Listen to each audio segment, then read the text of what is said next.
The alien ship appeared above Earth on a Tuesday morning. It was massive, silver, and completely silent as it hung in the sky over Seoul. Captain One stood on the rooftop of the Space Force headquarters, watching it with her arms crossed. She had seen the reports. She knew what was coming. Inside the building, diplomats were panicking. Outside, people took pictures with their phones. One just waited. The message came through on every screen, every radio, every device on Earth at the same time. It was translated perfectly into every language. "We come in peace. We need your help." 3 days later, One stood in a massive conference room next to Ambassador Jin Park. Across from them sat Commander. He was tall, with 4 arms and an exoskeleton that shimmered like oil on water. His eyes were compound, seeing in directions humans couldn't imagine. Behind him were representatives from 6 other alien species, all looking equally desperate. "We have been fighting for 200 of your years," said. His voice came through a translator device that made him sound tired. "The Ravagers consume everything. World, species, hope. We are losing." Jin leaned forward. "What exactly are you asking from Earth?" "Soldiers," said simply. "We need soldiers. Each member of the coalition has contributed troops. The sent 30,000. The sent 50,000. We are asking Earth to provide 15,000 soldiers to help defend the free worlds." One kept her face neutral, but inside, she was doing calculations. 15,000 soldiers. The aliens had no idea what they were actually asking for. One of the other aliens, a being that looked like a floating jellyfish made of light, spoke. "We have studied your species. We have seen your history. You have conflict, yes, but you have also achieved peace. You understand war, but you also understand cooperation. You are perfect for this." Jin glanced at One. They both knew the truth. The aliens had watched humanity from afar. They had seen wars, yes, but they hadn't understood them. They saw numbers and dates. They didn't understand what humans were capable of when pushed. "Tell us about the Ravagers," One said. Brought up a holographic display. It showed creatures that looked like a nightmare made of teeth and claws. "They are a hive mind. They do not negotiate. They do not retreat. They consume and move on. They are relentless." "Have they ever stopped attacking?" One asked. "No," said. "They attack until they win or until we destroy enough of them that they must regroup. It takes months of constant fighting." One nodded slowly. "And your soldiers, how do they fight?" Another alien, this one covered in soft blue fur, spoke. "We use standard ranged weapons, plasma rifles, energy shields. We maintain defensive positions and call for support when needed. We minimize casualties and focus on holding territory." "How many casualties do you take in a typical battle?" Jin asked. "If we lose more than 5% of our forces, we consider it a disaster," the blue alien said. "We retreat and regroup. Life is precious. We do not waste it." One and Jin looked at each other again. 5%. In human military history, some battles had casualty rates of 70 or 80%, and the survivors kept fighting. "We will need to see your equipment," One said, "and we need to understand the battlefield conditions." "Of course," said. He seemed relieved. "Does this mean Earth will help us?" Jin smiled. It was her diplomatic smile, the one that didn't reach her eyes. "We will send our people, 15,000 volunteers. But you need to understand something, Commander. Humans don't do anything halfway. If we fight your war, we fight to win." His translator made a sound that might have been a laugh. "We all fight to win, Ambassador. That is why we are asking for help." "No," One said quietly. "You fight to survive. There's a difference." The aliens didn't understand. They nodded and smiled and made their versions of agreement sounds. They showed videos of their training camps, their careful battle strategies, their efficient supply lines. They explained how soldiers rotated off the front lines every 6 weeks to prevent exhaustion. They talked about mental health support and proper rest periods. One watched it all and said nothing. These aliens had never seen real war. They had seen their version of war, which was organized and careful and designed to preserve life. They had rules and protocols. They retreated when things got too dangerous. They valued every single life. It was admirable, it was civilized, and it was why they were losing. After the meeting, One and Jin walked through the gardens outside the building. It was raining, a soft spring rain that smelled like flowers and wet concrete. "They have no idea," Jin said quietly. "No," One agreed.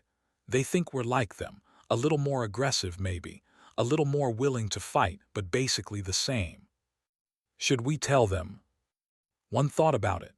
She thought about human history, the wars that lasted years, decades, centuries, the battles fought in deserts and jungles and frozen wastelands, the soldiers who kept fighting with broken bones and empty stomachs and no hope of survival, the species that had climbed to the top of the food chain on a planet that tried to kill them every single day.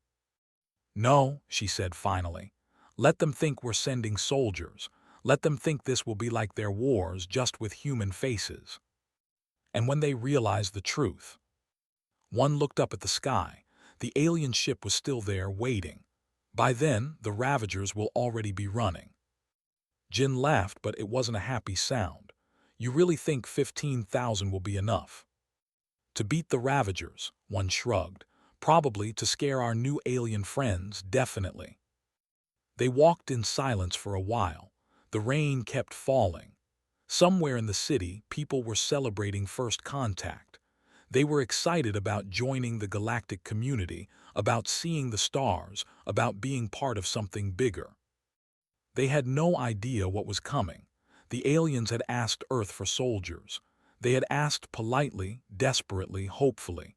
They had studied humanity and decided we were acceptable, civilized enough to trust, aggressive enough to be useful. They were right about the aggressive part. They just didn't understand the scale. One pulled out her phone and started making calls. She needed to talk to the military commanders. They needed to select volunteers, not the biggest or the strongest or even the best shots. They needed the ones who could adapt, the ones who could think, the ones who understood that winning wasn't about following rules. It was about breaking them at the right time. The aliens wanted soldiers.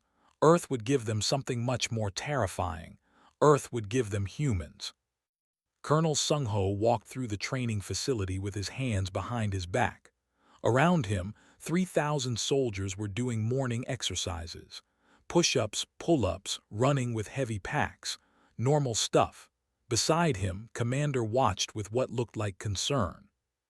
"Is this punishment?" asked. Sung-ho looked at him. "Punishment? No, this is just warm-up." "Warm-up for what?" "For the actual training."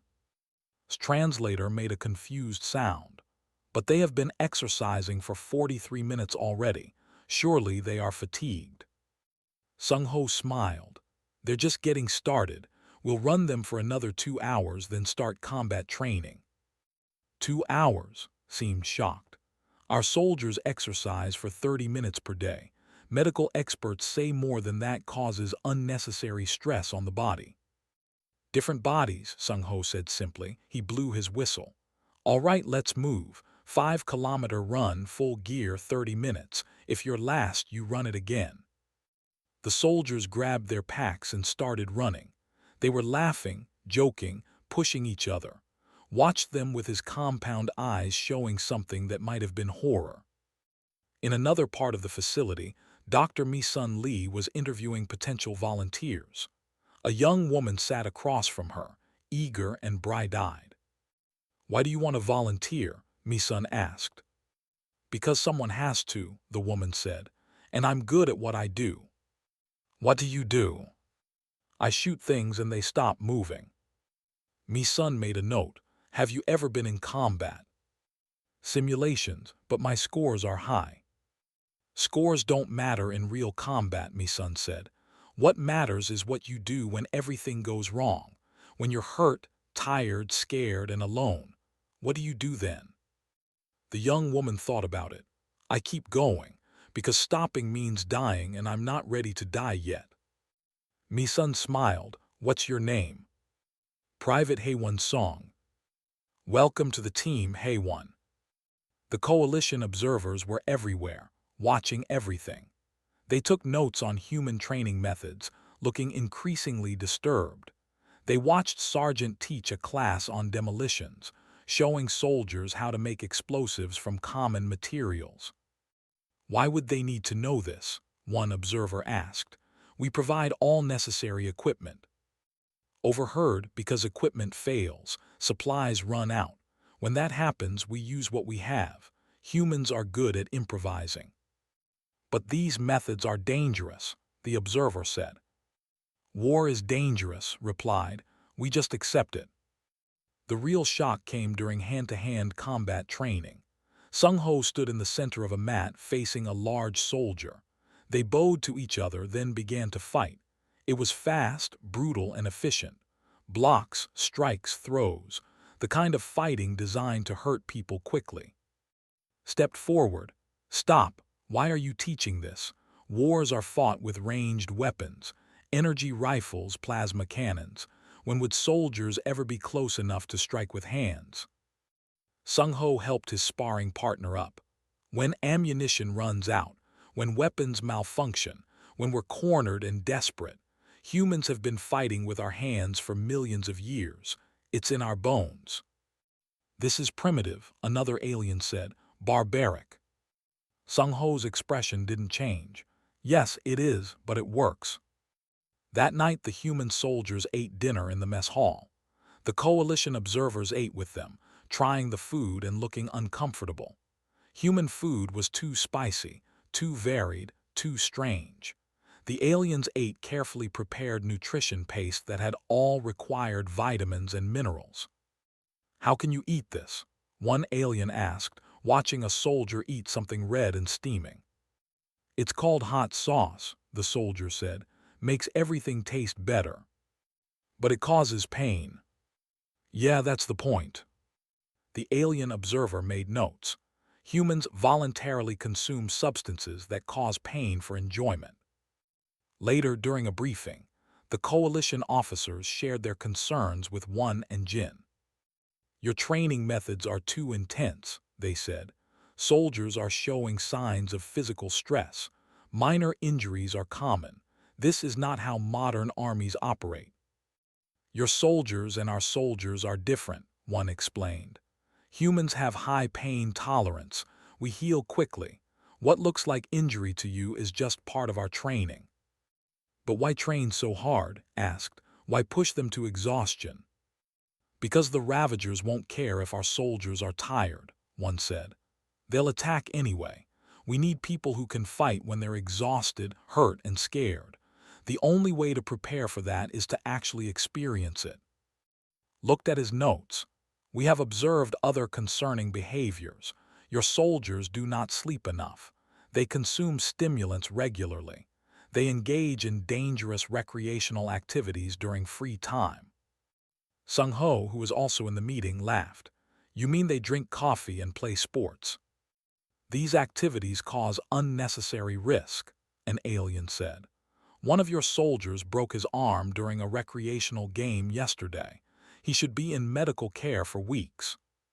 He'll be back to training in 3 days, Sung-ho said. Impossible, the injury requires. Humans heal fast, Sung-ho interrupted. And we have good doctors, 3 days, maybe 4 if he's unlucky. The meeting continued with the aliens listing concerns, and the humans explaining why those concerns didn't matter. Finally, asked the question that had been bothering him since day one. Are all humans like this? One considered the question, like what? Resistant to pain, aggressive, willing to fight, comfortable with violence. No, one said honestly. Most humans are peaceful. They live normal lives, raise families, work jobs. But when we need soldiers, we find the ones who are good at war. And humans have a lot of experience with war. How much experience? Asked. Jin pulled up a holographic display. It showed Earth's history. Wars, thousands of them spanning thousands of years. Small fights between tribes, massive conflicts between nations, wars fought with stones, with swords, with guns, with bombs, wars that killed millions. The aliens stared at the display in silence. "You have been fighting each other for your entire existence," said quietly. "Yes," Jin confirmed. "We're not proud of it, but we're good at it." "And now you fight for us." "Now we fight for you," one agreed. The next day, there was a joint training exercise. Coalition soldiers and human soldiers working together on a simulated battlefield. It was meant to be simple, a basic assault on a fortified position. The coalition soldiers moved carefully, using cover, communicating through secure channels. They advanced slowly, methodically, exactly as they had been trained. The humans sprinted forward, using speed and aggression instead of caution. They didn't hide. They attacked. Within 6 minutes, they had overrun the position. The coalition soldiers stared. "That was reckless," their commander said. "You took unnecessary risks." HFY, who had led the assault, shrugged. "But we won. Winning is not everything if the cost is too high." "The cost was 0 casualties," HFY pointed out, "because we moved too fast for the enemy to respond." During a break in training, HFY cut her hand on a piece of equipment. It was bleeding, not badly, but enough to notice. A coalition medic rushed over. "You need treatment immediately." "It's just a scratch," HFY said. She wrapped it in a cloth and went back to training. The medic looked at. "That injury would incapacitate my species for days. She's acting like it's nothing." Watched HFY continue the exercise, using her wounded hand like nothing had happened. "I think," he said slowly, "we may have made a mistake." "What kind of mistake?" the medic asked. Looked at the humans training, fighting, laughing despite minor injuries and exhaustion. "We asked for soldiers, but I am beginning to suspect we are getting something very different." 3 months of training passed. The 15,000 human volunteers became a cohesive unit. They learned coalition technology, adapted it, modified it. Engineers like Dong improved the weapons, making them more efficient. Tactical officers like Youngmi developed strategies that made the coalition computers issue error warnings because they calculated the plans as impossible. Finally, deployment day arrived. The soldiers boarded transport ships, ready to head to the front lines, stood with Sung-ho, watching them load equipment. "Are they ready?" asked. Sung-ho smiled. It was not a nice smile. "Commander, they were ready before we started. The training was just to make sure they didn't scare you too much." "Scare us?" "Wait until you see them fight," Sung-ho said. "Then you'll understand what Earth is sending to your war." The transport ships arrived at Threshold 9 on a cold morning. The planet was gray and dusty, with mountains that looked like broken teeth against a purple sky. Lieutenant Youngmi stood at the viewport, watching the surface approach. Behind her, soldiers checked their gear one last time. "Looks lovely," someone said sarcastically. "Looks like home," Corporal Jin Woo-han replied. He was from a mining town in the mountains. This planet reminded him of it, except for the purple sky and the aliens trying to kill everyone. Sung-ho gathered his officers. "Intel says the Ravagers are pushing hard on the Eastern Front. Coalition forces are pulling back. We're being assigned to defensive positions in the rear." "Defensive?" looked disappointed. "They're keeping us away from the fighting." "For now," Sung-ho said. "They want to see what we can do before giving us a real assignment. We'll show them." The human forces deployed to their assigned positions. It was a series of bunkers overlooking a valley. Good defensive position, clear sight lines, proper cover. The coalition had built it well. It was also 20 kilometers behind the current front line. "They really don't trust us yet," Youngmi said, looking at tactical displays. "Can't blame them," Sung-ho replied. "We're the unknown factor. They've been fighting the same way for 200 years. We're different." Different was an understatement. The Coalition soldiers who came to check on them looked nervous. They watched the humans dig additional trenches, set up improvised barriers, create firing positions that didn't exist in the original plans. "Why are you modifying the defenses?" a Coalition officer asked. "They are already optimal." "Optimal for your soldiers," explained. He was setting up explosive charges in the valley. "We like having options." "Those explosives are supposed to be used only as a last resort," the officer said. "Then we'll use them as a second-to-last resort," replied cheerfully. The attack came 3 days later. It started with alarms and screaming over the radio. The Coalition front line had collapsed. Ravagers were pouring through the gap, heading straight for the rear positions. Coalition forces were retreating in panic. Sung-ho listened to the chaos on the communications channel. "Jinwoo, what are we looking at?" Jinwoo was monitoring multiple feeds. Ravagers, lots of them, maybe 5,000.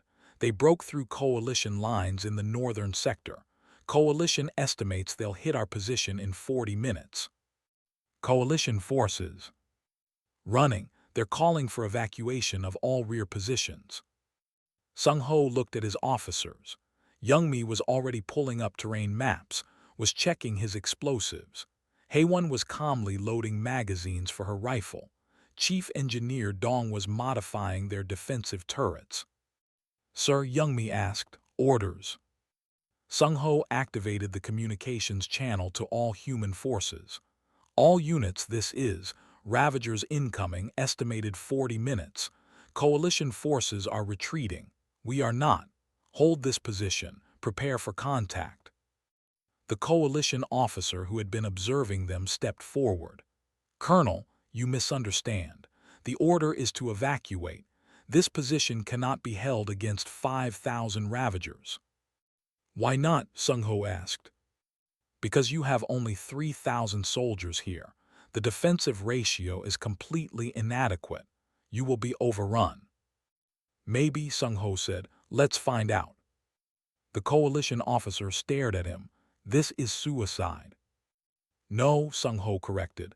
"Suicide is running and being hunted down. This is fighting. There's a difference."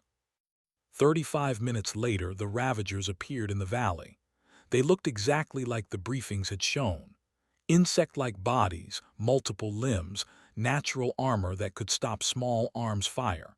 They moved fast, coordinated like a single organism.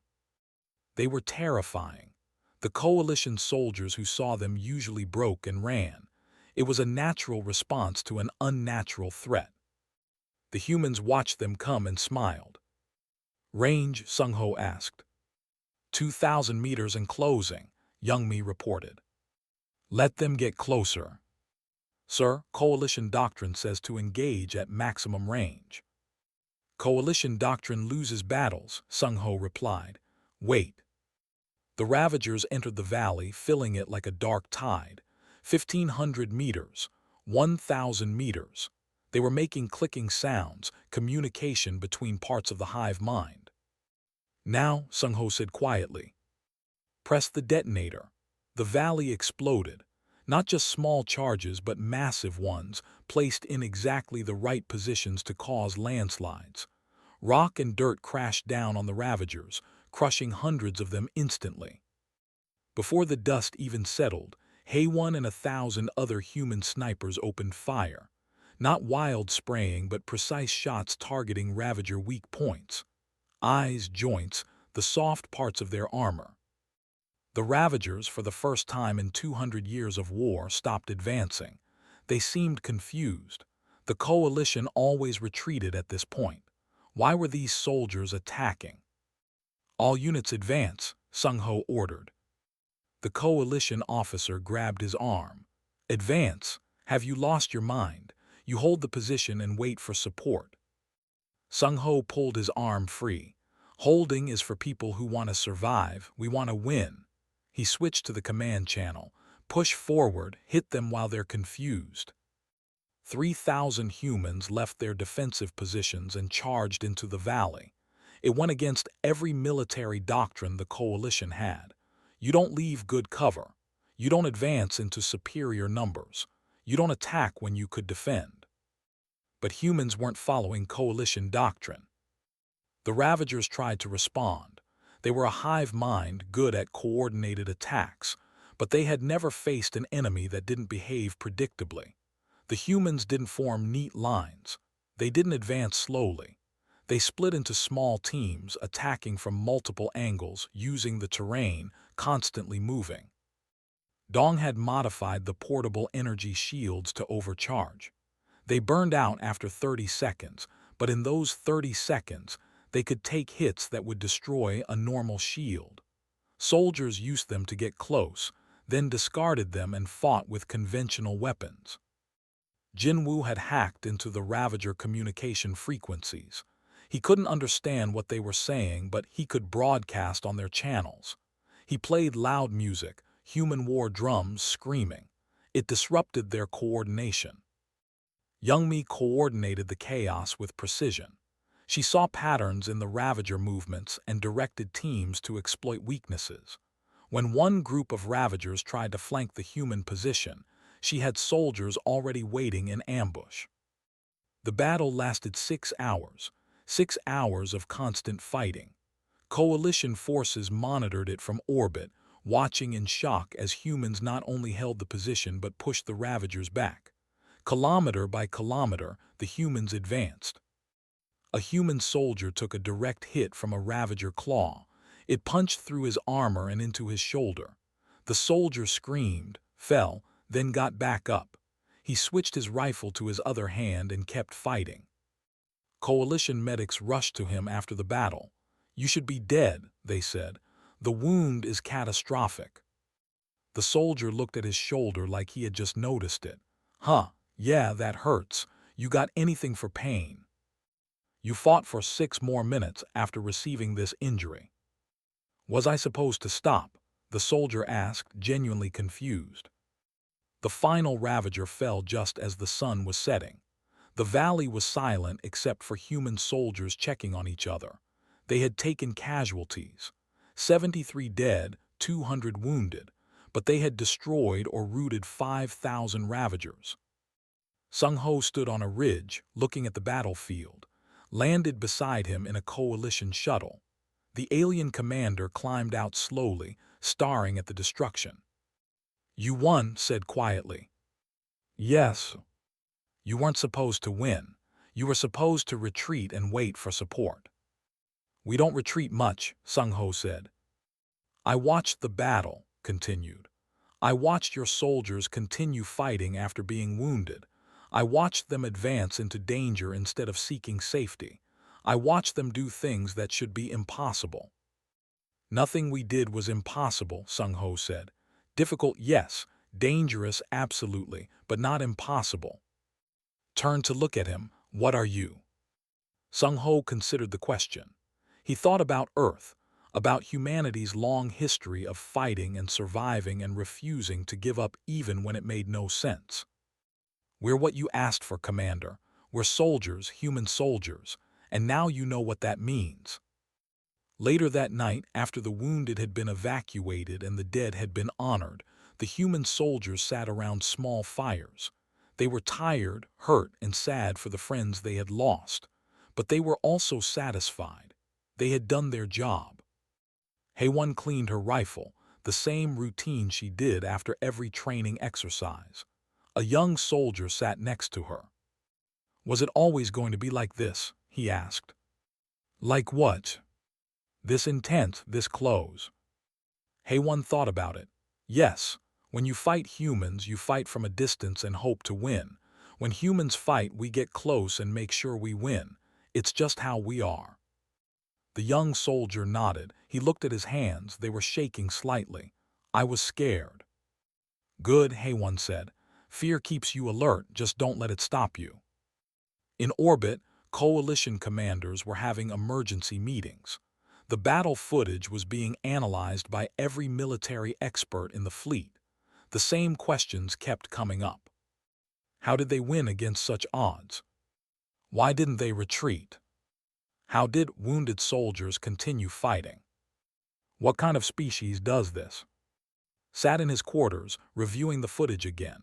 He watched a human soldier get hit, fall, and rise.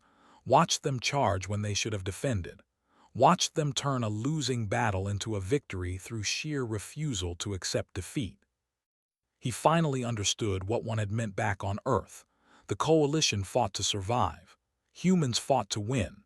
And there was a very, very big difference between those two things. The Ravagers had just learned that difference. The rest of the galaxy would learn it soon. The news spread across the Coalition fleet like fire. A human force of 3,000 had destroyed 5,000 Ravagers and held a position that should have been impossible to defend. Military analysts studied the battle for days. Coalition soldiers watched the footage over and over, trying to understand what they had seen. The Ravagers learned about it too. Their hive mind processed the information and adapted. If 3,000 humans were that dangerous, they would send overwhelming force next time.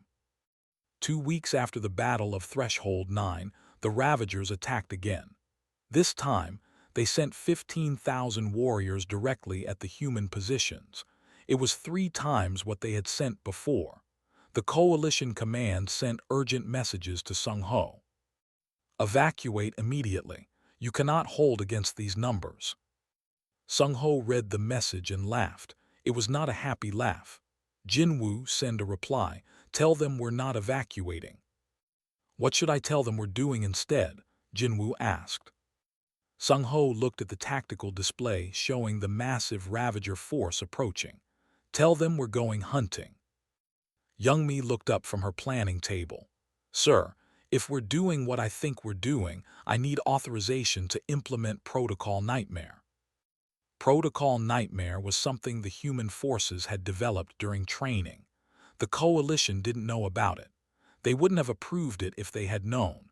It went against every rule of civilized warfare. Authorized, Sung Ho said. Let's show these bugs what happens when they come after humans in force. The next 72 hours would become legend in both human and alien military history. The Ravagers expected the humans to defend, to hide in bunkers and wait. Instead, the humans attacked. Not straight at them, which would have been suicide, but in a way that made no logical sense. They split into small teams and attacked from every direction at once. Led a demolition team that snuck behind enemy lines and destroyed Ravager supply routes. They didn't just blow things up. They made it personal. They left messages painted on rocks in human languages that the Ravagers couldn't read but knew meant something. Haewon and her sniper teams didn't go for regular kills. They targeted Ravager leaders, the ones coordinating attacks. Every time a leader fell, the local Ravager forces became confused for precious minutes. In those minutes, human assault teams struck hard and faded away. Dong created new weapons from damaged Ravager equipment. He figured out how their technology worked and turned it against them. Captured Ravager weapons were modified and used in ways the bugs never imagined. Jinwoo did something the Coalition would later call either genius or insanity. He hacked into Ravager communications and started broadcasting human sounds. Laughter, screaming, music. The Ravagers were a hive mind. They weren't used to noise in their mental network. It disrupted them. But what really broke the Ravagers was something simpler and more terrifying. Humans didn't stop. Coalition forces fought in shifts. 6 hours on, 18 hours off. It was efficient and prevented exhaustion. The Ravagers fought constantly because they were a hive mind. They didn't get tired the same way individuals did. Humans fought in rotating shifts too, but the shifts were short. Every team had members who were always fresh. Every hour of every day, somewhere on the battlefield, humans were attacking. The Ravagers never got a break. There was no quiet moment to regroup, no safe time to rest. On the second day, Coalition observers noticed something strange in Ravager communications. The bugs were using a word they had never used before in 200 years of war. The translation was unclear, but it meant something like fear or dread. The Ravagers were scared. Dr. Mi-sun, who was with the human forces as a psychological officer, noted this with interest. "Fear is good," she said during a briefing. "Fear makes mistakes. We can use that." How? Asked. He had come down to the planet to see the human operations himself. "We make them more afraid," Mi-sun said simply. "We hunt their commanders. We appear where they don't expect us. We make them understand that nowhere is safe." "That's psychological warfare," said. "We don't do that, it's considered cruel." Mi-sun looked at him with tired eyes. "Commander, they've been eating your people for 200 years. I think we're past worrying about their feelings." The third day was when everything changed. Young Mi had been studying Ravager patterns. She noticed that they had central coordination nodes, places where the hive mind concentrated its control. She plotted these locations and showed them to Sung-ho. "If we hit these points simultaneously, we can disrupt their entire command structure." "How many points?" Sung-ho asked. 17, spread across their entire battle line. "We don't have enough forces to hit 17 targets at once." Young Mi smiled. "We do if we don't care about holding the positions afterwards. Hit fast, destroy the nodes, and withdraw before they can respond." It was risky. It was dangerous. It would require splitting their forces into groups too small to defend themselves if things went wrong. Coalition military doctrine would never allow it. Sung-ho approved it immediately. The operation started at dawn.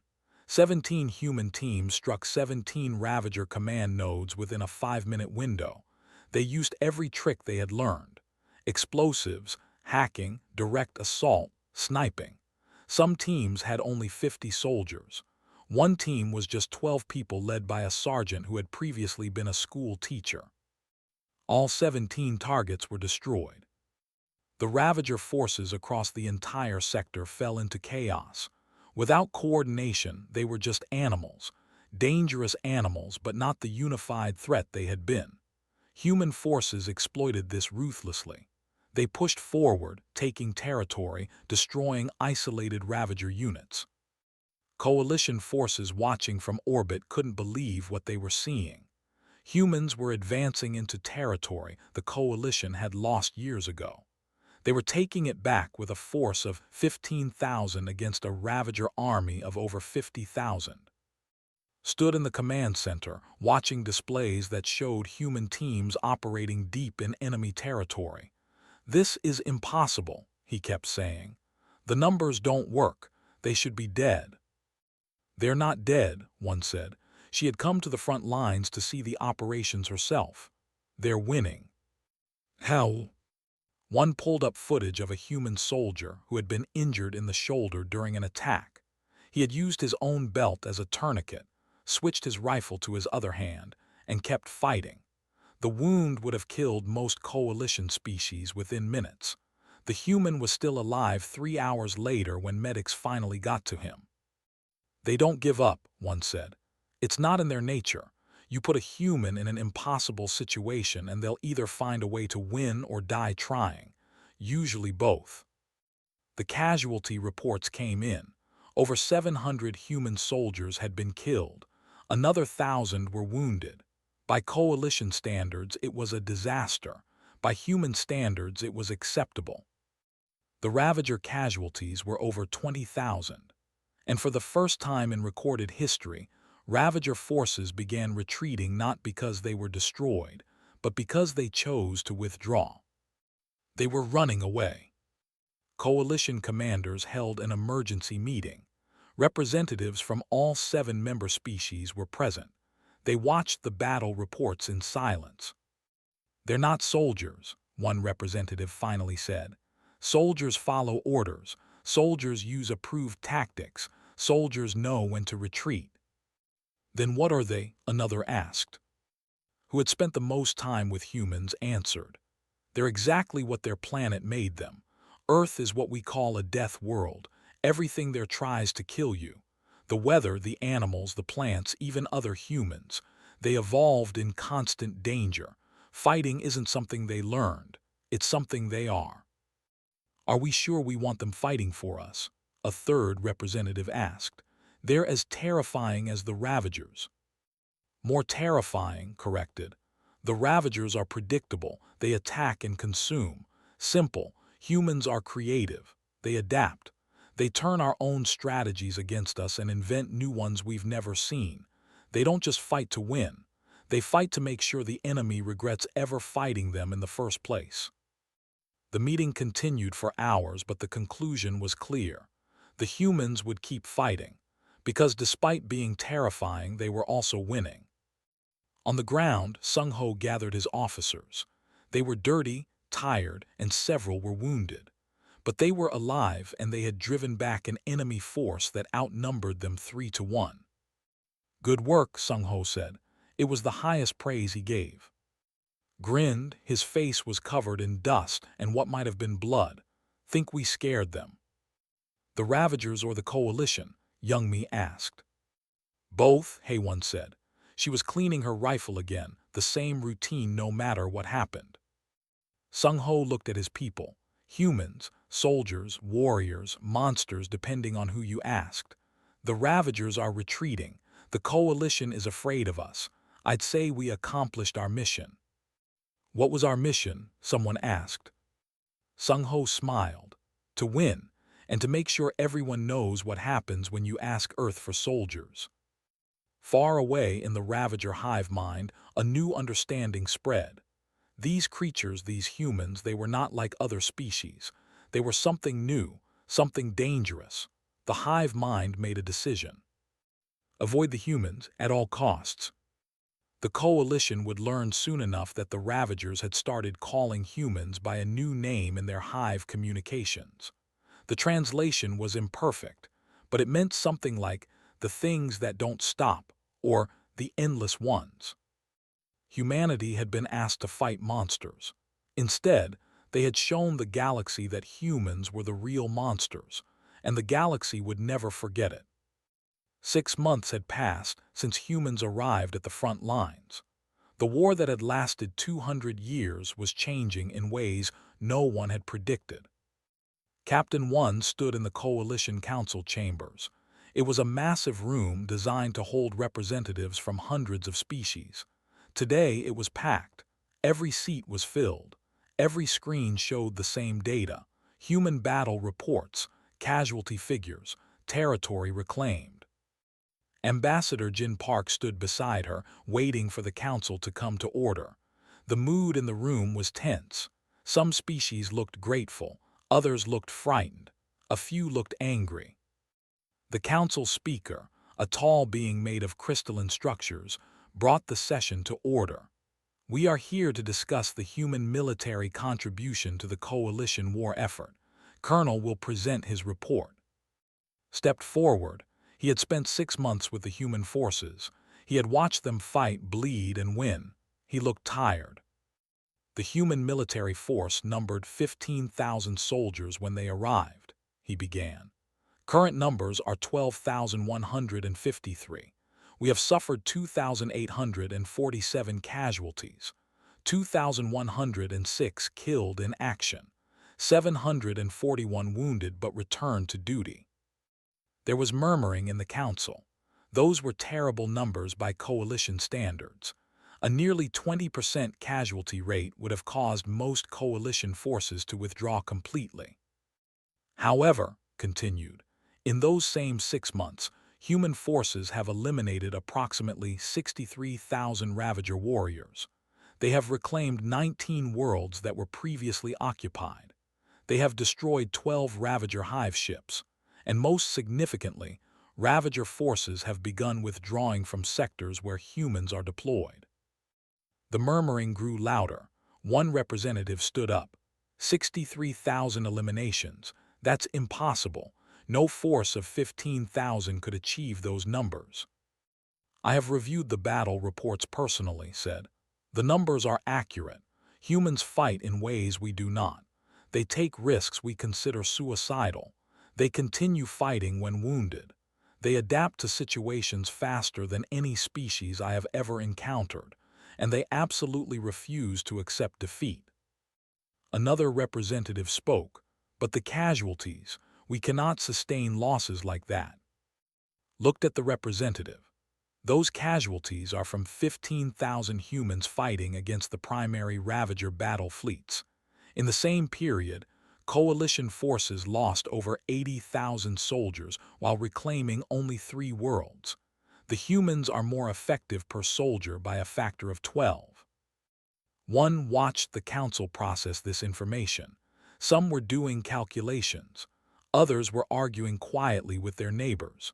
A few were staring at the human delegation with what looked like fear. A representative from the species stood.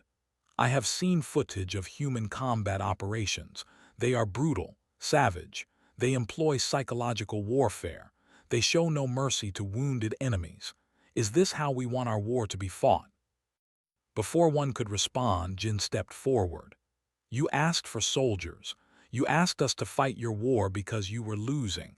We sent our best people. They fought with the tools and methods they know. If you wanted something different, you should have been more specific in your request. You sent monsters, they said. No, Jin replied calmly. We sent humans, there's a difference. Monsters kill for pleasure. Soldiers kill to accomplish objectives. Our people are soldiers, very, very good soldiers. The fact that they frighten you is not our problem. The council erupted in argument. Some agreed with Jin, others were outraged. The council speaker had to call for order 3 times. Finally, another representative spoke. This one was from a gentle species known for their philosophy and art. The question before us is simple. Do we allow humans to continue fighting, or do we ask them to leave? The chamber fell silent. The representative continued. I have reviewed the data. Before humans arrived, we were losing this war. Slowly, inevitably, we were being consumed. Now, for the first time in 2 centuries, we are winning. The cost is high. The methods are terrifying, but the results cannot be. My vote is that humans continue their operations. Other representatives began voting. It was close. Some species couldn't accept how humans fought. Others were too grateful for the victories to care about methods. The final vote was recorded. Humans would stay, but there was a condition. The council speaker addressed One and Jin. The council has decided that human forces will continue operations. However, we cannot in good conscience ask for more human soldiers. Your casualties are too high. Instead, we ask something different. Will you train our forces in your methods? One looked at Jin. They had discussed this possibility. Training coalition soldiers to fight like humans would be difficult, maybe impossible, but it was better than sending more people from Earth to die in alien wars. We can train your soldiers, one said, but you need to understand something. Our methods work because of who we are. We evolved on a death world. We have high pain tolerance, fast healing, and psychological resistance to trauma. Your soldiers are different. The training will be hard. Some won't make it. Are you prepared for that? The council speaker nodded. We are. Begin immediately. 3 weeks later, Sung Ho stood in front of 500 coalition soldiers. They were volunteers from different species, all wanting to learn how humans fought. They looked eager. That would change. Welcome to human combat training, Sung Ho said. For the next 12 weeks, we will teach you how to fight the way Earth fights. It will be painful. It will be difficult. Some of you will quit. That's fine. We only want the ones who can handle it. A soldier raised a hand. What makes human combat methods so effective? Sung Ho considered the question. Coalition forces fight to survive. You minimize risk, preserve life, retreat when necessary. All good tactics for peacetime species. But you're not at peace. You're at war. And war requires different thinking. He pulled up a holographic display showing a human squad in combat. Watch this. These soldiers are outnumbered. Standard coalition doctrine says retreat and call for support. Watch what they do instead. The footage showed the human squad advancing, using speed and aggression to overcome superior numbers. It was violent and risky and completely effective. Humans don't retreat unless we absolutely have to, Sung-ho explained. We fight forward. We make the enemy react to us instead of us reacting to them. We turn defense into offense. Most importantly, we make the enemy afraid. Afraid, another soldier asked. How? By being more terrifying than they are, Sung-ho said simply. The training began that afternoon. It was brutal by coalition standards, running for hours, combat drills until muscles burned, simulations that involved actual pain. Many soldiers dropped out in the first week. But some stayed, and slowly they began to change. Dr. Mi-sun watched the training with interest.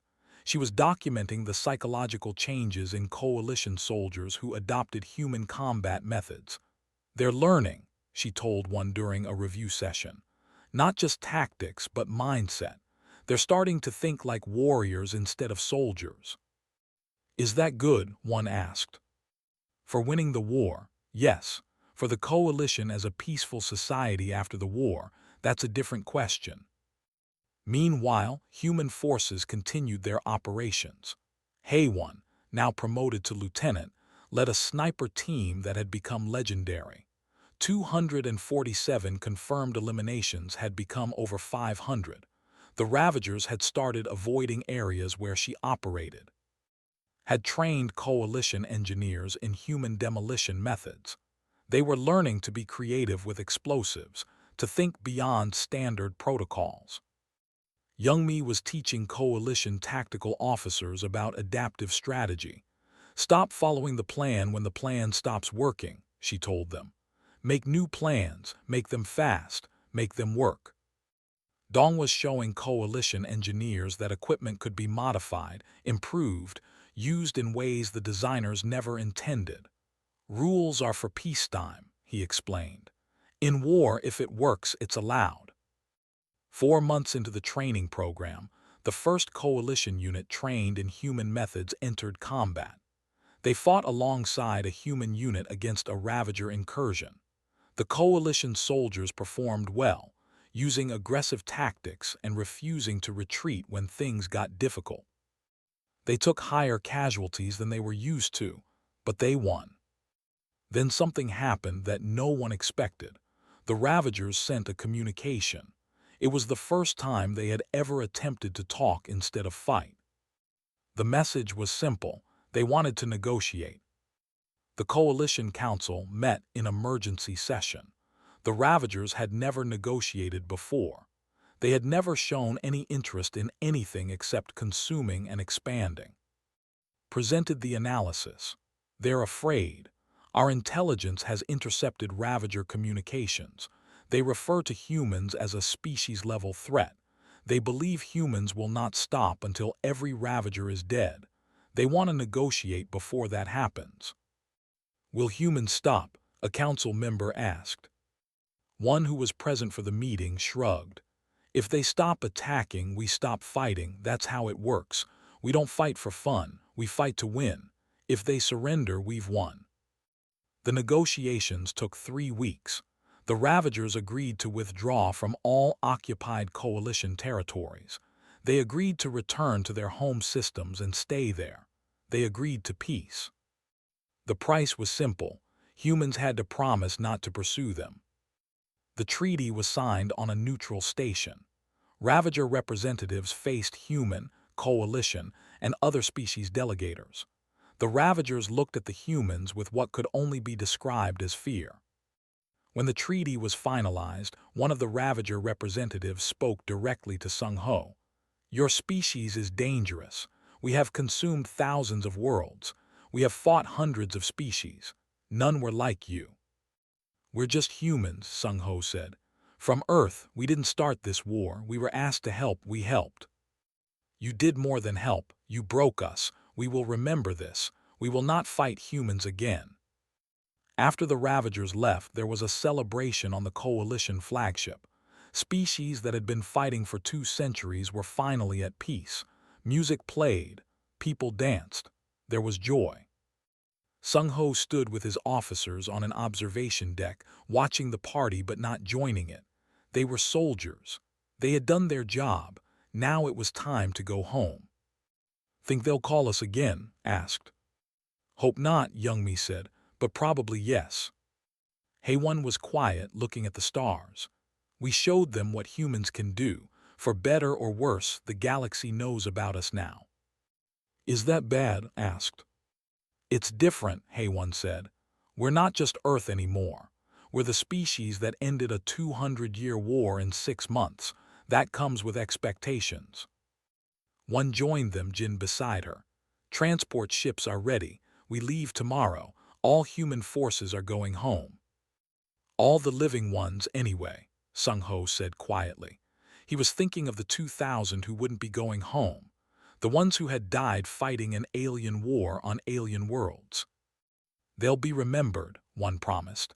"Heroes of Earth, first human casualties in an interstellar war. History will know their names."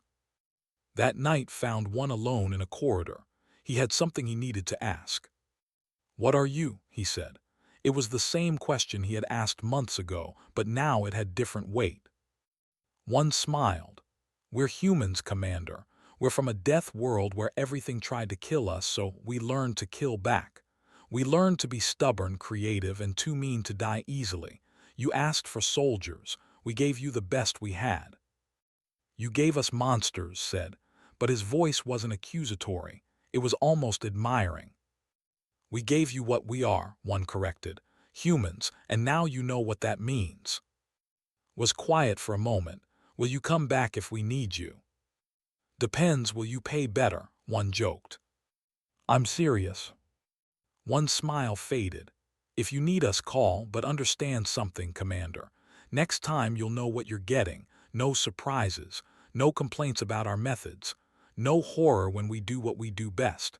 You want human soldiers, you get human warfare. All of it." "I understand," said. "And despite everything, I hope we never need to call you again. Because needing you means something terrible has happened." "That's the thing you've said all day," one replied. The next morning, human ships left Coalition space. 15,000 had come. 12,000 were leaving. The rest stayed behind, buried on foreign worlds, remembered as the first humans to fight in the stars. On Earth, the returning soldiers were greeted as heroes. Parades, medals, ceremonies. But the soldiers knew the truth. They weren't heroes. They were just humans who had done what humans do. Fight, win, survive. In deep space, monitoring stations detected something new. Unknown ships, different from the Ravagers, moving toward Coalition space. A message was prepared to send to Earth. But for now, there was peace. Humans had shown the galaxy what they were capable of. Some species were grateful. Others were frightened. All of them were more careful about what they asked for. Earth had been asked for soldiers. Instead, they had delivered something the galaxy would never forget. They had delivered humans. And that, the galaxy learned, was far more terrifying than any monster.